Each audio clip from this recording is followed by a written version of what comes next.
नमस्कार, आपका स्वागत है हमारे YouTube चैनल शिक्षा सखा पर। आज मैं आपके लिए लेकर आई हूँ कक्षा 7 वसंत भाग 2 पाठ चिड़िया की बच्ची। इसमें हम चिड़िया की बच्ची पाठ का सार पढ़ेंगे। अगर आप मेरे चैनल पर नए हैं और अभी तक आपने मेरे चैनल को सब्सक्राइब नहीं किया है तो प्लीज़ सब्सक्राइब कर लें और बेल आइकन को ज़रूर दबाएं। मैंने अपने चैनल की प्लेलिस्ट में सभी सब्जेक्ट के लिस्ट डाली हुई है। आप जिस भी लेसन को देखना चाहते हैं और जिस भी विषय के पाठ को देखना चाहते हैं तो आप प्लेलिस्ट पर जाकर उसे देख सकते हैं। तो चलिए शुरू करते हैं पाठ चिड़िया की बच्ची। इस पाठ में हम पाठ का सार, प्रश्न अभ्यास और बहुविकल्पीय प्रश्नोत्तर करेंगे। सबसे पहले सार करते हैं। इस कहानी में लेखक श्री जैनेन्द्र कुमार ने आज़ादी की महत्ता और मनुष्य के स्वार्थी स्वभाव का वर्णन किया है। माधव दास बहुत ही अमीर व्यक्ति हैं। उन्होंने संगमरमर की आलीशान कोठी बनवाई है। उसके सामने सुंदर बगीचा लगवाया है जिसमें फव्वारा भी लगा था।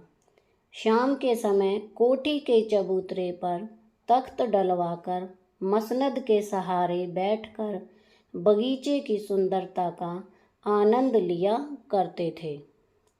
शाम के समय कोठी के चबूतरे पर तख्त डलवाकर मसनद के सहारे बैठकर बगीचे की सुंदरता का आनंद लिया करते थे, परंतु उन्हें कुछ खाली सा लगता था। एक शाम एक चिड़िया गुलाब की टहनी पर आकर बैठ गई। उसकी गर्दन लाल थी और धीरे धीरे गुलाबी होते हुए किनारों पर नील रंग थे। पंख बहुत चमकदार थे। उसके शरीर पर विचित्र चित्रकारी थी। माधव दास को वह चिड़िया बहुत सुंदर लगी। चिड़िया बगीचे से खुश होकर डालों पर थिरक रही थी। थोड़ी देर तक उसे देखते रहने के बाद उन्होंने चिड़िया से कहा, यह बगीचा उन्होंने उसी के लिए बनवाया है। चिड़िया माधव दास की बात सुनकर संकोच में पड़ गई। उसने कहा कि वह तो यहाँ केवल सांस लेने के लिए रुक गई थी। माधव दास ने उससे कहा कि यह बगीचा मेरा है और वह यहाँ रह सकती है। माधव दास की बातें सुनकर चिड़िया थिरकना भूल गई। माधव दास ने उस चिड़िया को उसके सूने महल में रुककर चहचहाने के लिए कहा। चिड़िया बोली कि वह अपने घर माँ के पास जा रही थी। वह अपने घर से धूप खाने, हवा से खेलने और फूलों से बातें करने निकली थी। माधव दास ने रुकने के बदले चिड़िया को सोने का पिंजरा बनवाने की बात की। उसने चिड़िया को खाने के लिए मोती देने को कहा। चिड़िया उसकी बात सुनकर डर गई। वह कहती है, माँ से अच्छी कोई चीज़ नहीं लगती है। उसके पास माँ का बनाया हुआ घोंसला है, खाना है। वह अपने घर वापस जा रही है। उसकी माँ इंतज़ार कर रही होगी। माधव दास उसे रोकने के तरह तरह के लालच देता है, परंतु वह नहीं मानती। माधव दास उसे कहते हैं कि वे उसके रहने के लिए सोने का पिंजरा बनवा देंगे। महल में मोतियों के झालर बनवा देंगे। जिस कटोरी में वह पानी पिएगी वह भी सोने की होगी। इसी बीच माधव दास एक बटन दबा देते हैं, जिसकी आवाज़ सुनते ही कोठी के अंदर से एक नौकर दौड़ा आता है। सेठ माधव दास उसे इशारे करके नौकर से चिड़िया को पकड़ने के लिए कहता है। सेठ उसे जानबूझकर रोके रखने के लिए उसके भाई बहनों के बारे में पूछता है। चिड़िया उसे बताती है कि उसके 2 बहन और एक भाई है। चिड़िया को अपने घर जाने की जल्दी थी, क्योंकि कुछ देर में रात होने वाली थी। अचानक चिड़िया को अपने शरीर पर कठोर हाथों का स्पर्श महसूस होता है। वह चीख मारती हुई नौकर के हाथ से फिसल जाती है। वह जल्दी जल्दी उड़ती हुई अपनी माँ के पास जा पहुँची। वह अपनी माँ की गोद में दुबक कर जोर जोर से रोना शुरू कर देती है। माँ ने उससे उसके रोने का कारण पूछती है, परंतु यह कुछ नहीं बोल पाती। वह अपनी माँ की छाती से इस तरह चिपक जाती है जैसे कभी अलग नहीं होगी। यह हमारे चिड़िया की बच्ची पाठ का सार था। अब हम चिड़िया की बच्ची पाठ का प्रश्न अभ्यास करेंगे। तो पहला प्रश्न है, किन बातों से ज्ञात होता है कि माधव दास का जीवन संपन्नता से भरा था, और किन बातों से ज्ञात होता है कि वह सुखी नहीं था? इसका उत्तर है, माधव दास अपने नगर का सबसे बड़ा सेठ था। उसके पास बहुत सारी कोठियाँ हैं, बगीचे हैं, दास दासियाँ हैं। उसके पास संसार की वे सभी वस्तुएं हैं जिससे उसका वैभव दिखाई देता है। इतना सब कुछ होते हुए भी वह खुश नहीं है। उसे अपने अंदर कुछ खाली खाली सा लगता है। अपने महल में खुशियाँ लाने के लिए वह छोटी सी चिड़िया की खुशामद करता है। उसे दुनिया के सभी सुख देने के लिए तैयार है।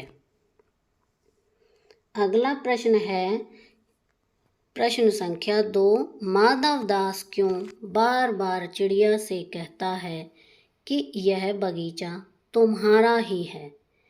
क्या माधव दास निस्वार्थ मन से ऐसा कह रहा था? स्पष्ट कीजिए। इसका उत्तर है, माधव दास उस चिड़िया से यह बगीचा तुम्हारा है इसलिए कह रहा था क्योंकि चिड़िया के आने से उसके बगीचे में रौनक आ गई थी। चिड़िया की मनमोहक आवाज़ ने सेठ को प्रसन्न कर दिया था।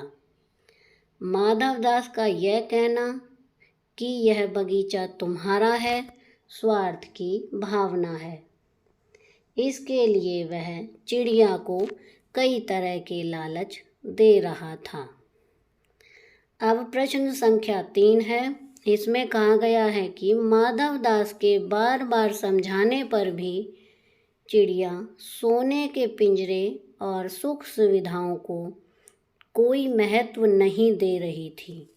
दूसरी तरफ माधव दास की नज़र में चिड़िया की जिद का कोई तुक न था।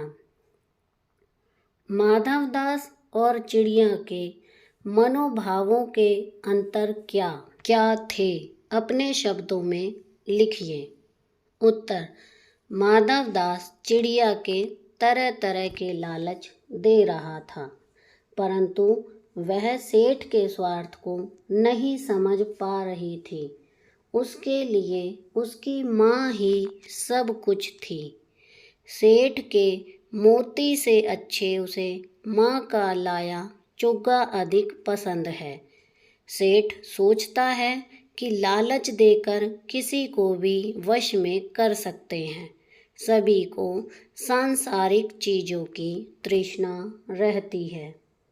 अगला प्रश्न है नंबर 4। कहानी के अंत में नन्ही चिड़िया का सेठ के नौकर के पंजे से भाग निकलने की बात पढ़कर तुम्हें कैसा लगा?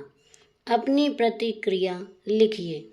उत्तर, कहानी के अंत में नन्ही चिड़िया का सेठ के नौकर के पंजे से भाग निकलना प्रसन्नता की बात है। आज़ादी सभी को प्रिय है। कोई भी पराधीन रहकर खुश नहीं रह सकता। पक्षी तो खुले आसमान में उड़ते हुए अच्छे लगते हैं। प्रश्न संख्या 5। माँ मेरी बाट देखती होगी। नन्ही चिड़िया बार बार इस बात को कहती है। आप अपने अनुभव के आधार पर बताइए कि हमारी जिंदगी में माँ का क्या महत्व है। इसका उत्तर है, माधवदास नन्ही चिड़िया को रोकने के लिए कई तरह के लालच देता है, लेकिन नन्ही चिड़िया को अपनी माँ की चिंता हो रही थी। सभी को अपनी माँ बहुत प्रिय होती है। माँ ही हमें अच्छे बुरे का ज्ञान करवाती है। एक दिन मेरी माँ को जरूरी काम से बाहर जाना पड़ा। वह मेरे लिए खाना बनाकर रख गई। मेरी लापरवाही से मेरा खाना बंदर उठाकर ले गया। मुझे बहुत जोर की भूख लगी थी। मैंने खाना बनाने की कोशिश की, जिसमें कई बार मेरा हाथ जल गया। जैसी भी कच्ची पक्की रोटी बनी, खा ली। माँ के आते ही मैं अपनी माँ से चिपक गई और कहा कि मैं आगे से आपके साथ काम करवाया करूँगी। अब है प्रश्न संख्या 6। इस कहानी का कोई और शीर्षक देना हो तो आप क्या देना चाहेंगे और क्यों? इसका उत्तर है, हम इसका अन्य शीर्षक नादान चिड़िया भी दे सकते हैं। चिड़िया की बच्ची को नादान चिड़िया इसलिए कहा है क्योंकि उसे दुनियादारी की कोई समझ नहीं थी। वह दुनिया के छल कपट से दूर है। वह अपनी दुनिया में खुश है। ये हमारा प्रश्न अभ्यास यहाँ पर पूरा हो गया है। अब हम बहुविकल्पीय प्रश्नोत्तर करेंगे। पहला प्रश्न है, कहानीकार ने कहानी में किस चीज का वर्णन किया है? क. स्वार्थी एवं लालची स्वभाव। ख. हीन भावना। ग. उच्च आदर्श। घ. तंग मानसिकता। इसका उत्तर है क. स्वार्थी एवं लालची स्वभाव। प्रश्न संख्या 2। मनुष्य हर अच्छा बुरा काम करने के लिए कितनी देर में तैयार हो जाता है? क. 1 दिन। ख. कुछ मिनटों में। ग. 1 पल। घ. 2 दिन। इसका उत्तर है 1 पल। प्रश्न संख्या 3। मानव डैश के लिए छोटे पक्षियों को लालच देता है? क. स्वार्थ। ख. मनोरंजन। ग. पैसे। घ. कोई नहीं। इसका उत्तर है ख. मनोरंजन। प्रश्न 4। मानव मनोरंजन के लिए पक्षियों को लालच देकर क्या करना चाहता है? क. मारना। ख. कैद। ग. पकड़ना। घ. कोई नहीं। इसका उत्तर है ख. कैद। प्रश्न संख्या 5। माधवदास ने किस चीज से अपनी कोठी बनवाई? क. संगमरमर। ख. ईंट। ग. पत्थर। घ. इनमें से कोई नहीं। इसका उत्तर है क. संगमरमर। प्रश्न संख्या 6। सेठ माधवदास ने कोठी के सामने क्या लगवाया? क. झूला। ख. सुहावना बगीचा। ग. पेड़। घ. इनमें से कोई नहीं। उत्तर है इसका ख. सुहावना बगीचा। प्रश्न संख्या 7। माधवदास को किस चीज से अधिक प्रेम था? क. पुस्तक। ख. खाने पीने की वस्तुएं। ग. कला। घ. इनमें से कोई नहीं। इसका उत्तर है ग. कला से। प्रश्न 8। चिड़िया को शाम को चिड़िया कहाँ आकर बैठी? क. गुलाब की डाली। ख गेंदे के फूल पर, ग जमीन पर, घ इनमें से कोई नहीं। इसका उत्तर है गुलाब की डाली क। अब है प्रश्न संख्या 9। चिड़िया की गर्दन कैसी थी? क लाल, ख गुलाबी, ग नीली, घ पीली। इसका उत्तर है क लाल। प्रश्न 10। चिड़िया किसके पास जा रही थी? क माँ, ख बहन, ग भाई, घ पिता। इसका उत्तर है क माँ। प्रश्न संख्या 11। सेठ माधव दास ने चिड़िया के लिए किस चीज का घर बनाने को कहा? क चांदी, ख पीतल, ग सोने, घ ईंट। इसका उत्तर है ग सोने का। अब है प्रश्न संख्या 12। सेठ ने चिड़िया से घर में किस चीज की झालर लटकने की बात कही? क हीरो की, ख मोतियों की, ग सोने की, घ चांदी की। इसका उत्तर है ख मोतियों की। प्रश्न 13। चिड़िया की माँ के घोंसले के बाहर बहुतेरी मात्रा में क्या बिखरा रहता है? क छाया, ख अंधकार, ग धूप, घ इनमें से कोई नहीं। इसका उत्तर है ग धूप। प्रश्न 14। चिड़िया की माँ चिड़िया के लिए कितने दाने लाती थी? क 4, ख 5, ग 2, घ 7। इसका उत्तर है ग 2। प्रश्न 15। चिड़िया किसे जानती थी? क माँ, ख भाई, ग माधवदास, घ इनमें से कोई नहीं। इसका उत्तर है क माँ, ख भाई। क और ख यानी माँ और भाई को जानती थी। तो यहाँ पर ये हमारा बहुविकल्पीय प्रश्न उत्तर का कार्य पूरा हो गया है और इसके साथ ही ये हमारा पाठ भी समाप्त हो गया है। तो आपको मेरी ये वीडियो कैसी लगी मुझे कमेंट करके ज़रूर बताएं।